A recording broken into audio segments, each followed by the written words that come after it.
Hey guys, welcome back to my channel. My name is Abigail for those of you who didn't know and for those of you who are new to this channel.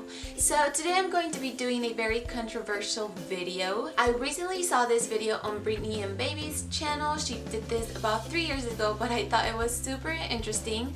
So if you're interested in knowing some of my thoughts on these, controversial topics, then go ahead and keep on watching. And before I start my video, you should follow me on social media. The links will be down below and also here on the screen. Give this video a thumbs up if you enjoy it, and don't forget to subscribe if you want to go ahead and see more of my videos. Anyways, let's go ahead and get started with the video. Okay, so the first topic is pro-life versus pro-choice, and I am 100% pro-life just because I believe that God is the one that gives life and He's the one that takes it away. So I feel like we're no one to, decide that. But anyways, I don't want to get too much into this specific topic just because I know it can get very controversial, but those are my thoughts, my beliefs, and I am 100% pro-life all the time. Okay, next topic is baby wearing. And yes, baby wearing. I don't even know why this is controversial, but but yeah, baby wearing, I do it all the time. My baby is one of those babies who love to be held 95% of the time, so I definitely have to baby wear her pretty much every single day. If we're out and about, she doesn't really like to be in the stroller sometimes, then I have to baby wear her. If we're here at the house and I have to be cleaning and stuff, then I have to baby wear her. But yeah, definitely baby wearing has been very helpful for me, and if I didn't have that, I do not know what I would do. Next one is circumcision, and this one I am just not sure about it yet just because I don't have a boy yet. But when it comes to the time that I do have a boy, I need to do a lot more research on it just so I can be sure about what I am going to do and what my husband and I will decide. But as of right now, I just don't think that I will do it just because I know it can have some risks at the beginning, and I just don't know why you would put a little baby in such a big procedure as a surgery. So I really don't know at the moment. Right now I'm just moving more towards no, but then maybe if I do more research and I see the benefits of it, then maybe I will change my mind, but as of right now, I don't think so. Next one is adoption, and yes, adoption 100%. Since I was a little girl, I've always dreamed of being able to adopt a baby, especially from Africa. I don't know, I just love African babies, even African American, but I really would love to adopt a little African or African American baby. And I asked my husband about this one, and he said that he would be willing to do it. Further in the future, we'll see how we can financially do it and if it's into our possibilities. But definitely is a dream of mine to be able to adopt a baby in need of love and parents. Next one, baby piercing.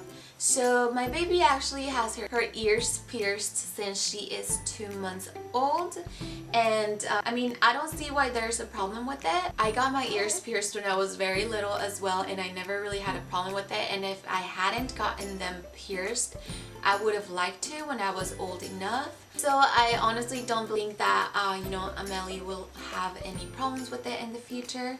So yeah, baby piercing, I'm for it. Number 6 is breast milk versus formula, and I am 100% for breast milk. In my personal choice, I would never feed my baby formula. I don't really have anything against it, just the fact that I don't really like any of the milk industry, and I'm able to breastfeed my baby. But if for some reason you just can't do that, then I think formula is good. It's whatever is good for you and for your baby. So, but for me, it's breast milk.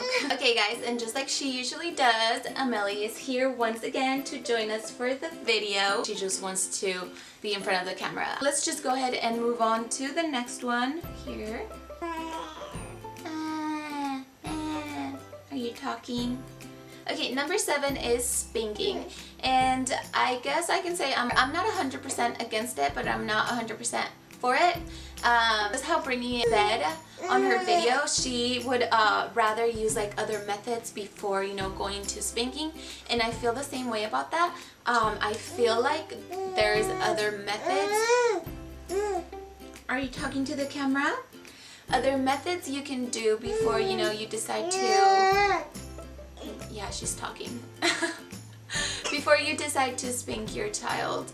And you know, when she's old enough to understand you know, how to behave and stuff like that, then I will use any other method, for example timeout, or you know, just any other thing before I decide to spank her. But if none of those work and you know, it's getting very severe, the problem and stuff, then I guess I will go to spanking. But I honestly don't think I will use that much. I don't think there's a need to, so that's how I feel about that. But okay, number 8 is co-sleeping.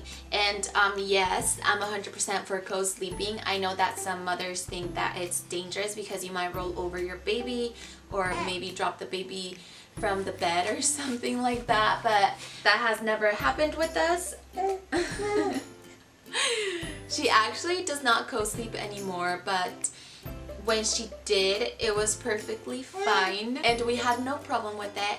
I would not roll over her or anything like that. We would pretty much stay in the same position all night long, and I loved the fact that it was just so easy. So it's very convenient when you're breastfeeding, and I just love that.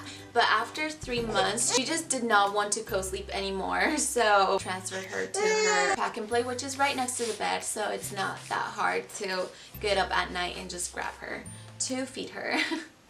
Okay, next one is home versus public versus private versus charter school. So I definitely am for private school more than the other ones. I mean, I've considered homeschooling, but I feel like it would be super hard and it's something that you really have to be committed to, and I honestly don't know if by the time that she's that age to go to school I will be working or, you know, not having time for homeschooling. But definitely I am more for going for private school because I feel like it's safer, and I feel like there's not as much bullies and stuff, so I feel like it's better. I was in a private school in middle school, and I really loved it because I felt like the teachers pay more attention to you just because there is a smaller group of students in private schools, and I really liked that, and I made very close friends there, and yeah, I don't know, I really liked it. And it was a Christian private school, so I really liked that as well. So I really hope that when it's time for her to go to school, we can afford putting her into a private school. Next one, number 10, it's vaccinations. Well, this one I know can get very controversial as well. Okay, she just wants to talk away. Talk to them. Tell them. Tell them. Tell them how you feeling. So I know it can get very controversial on this one, on this specific topic, but I am deciding to vaccinate my babies. She's already had two sets of her vaccinations at 2 and 4 months. And I am just going to decide to vaccinate her because I feel like it's better to be safe than sorry. And that's all I'm going to say about that topic, just because I don't want it to get heated in the comments or anything like that. But in my personal choice, I'm deciding to vaccinate my baby. Hey guys, so I had to put baby down for a nap, so now she's napping, so I'm going to be a little bit quieter just so she won't wake up.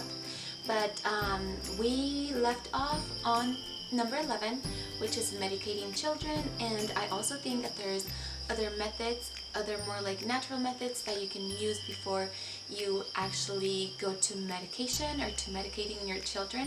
So what I've done lately with her like teething and stuff, I just, you know, give her teethers, I massage her gums, and I've only had to give her Tylenol once just because it was getting really bad. But other than that, I've never really given her any medication, so I feel like if you can try other more natural methods before using medication, that's what I would, you know, what I would go for. I'm not completely against medication because I know it does work, but try natural methods before I use medication. That's what I do. Number 12 is cloth versus disposable diapers, and I've also tried cloth diapers just as I've tried disposable diapers, and I tried cloth diapers for about 2 weeks and I just don't feel like it was for me. I feel like you have to be very committed to using cloth diapers because you do have to be washing them every single day, and you also have to be a person that doesn't get grossed out easily because you have to be scraping poop out of the diapers and stuff, and I just feel like I would get really grossed out when I had to do that. It was just very hard, so I tried it for 2 weeks. It didn't work out, so then I just moved on to disposable diapers, and I feel like it's completely fine. If it doesn't work out for you, then it's okay, just try something that does. Now number 13, and number 13 is the cry it out method, and I used this method for a few times, but I don't use it to the point where I just let my baby cry as much as she can until she falls asleep. Like, I don't really do that. What I did is I first introduced the pacifier to her so she won't cry, and I think that worked great. And when she would cry, I would immediately just come in the room and give her the pacifier and she would be soothed. But I would never let her cry for more than 2 minutes at a time, so I feel like it works, but to an extent. So you have to be very careful to how much you let your baby cry and stuff like that. But yeah, I used it, but not to an extent to where she would, you know, like throw up or anything like that. I feel like when they're older, you can, you know, kind of use that method more because they understand, and if they're having like tantrums and stuff, they just want to cry, and I feel like you can just let them cry. But when they're little like this, I don't really recommend it. That was number 13, and that's the last one. So I really hope you enjoyed this video. Sorry that the white noise machine is on and I'm being a little bit more quiet, but how I said, my baby is actually napping now. So anyways, thank you so much for watching this video. If you enjoyed, just give it a thumbs up and don't forget to subscribe, and I will be seeing you guys next time. Bye! Mwah.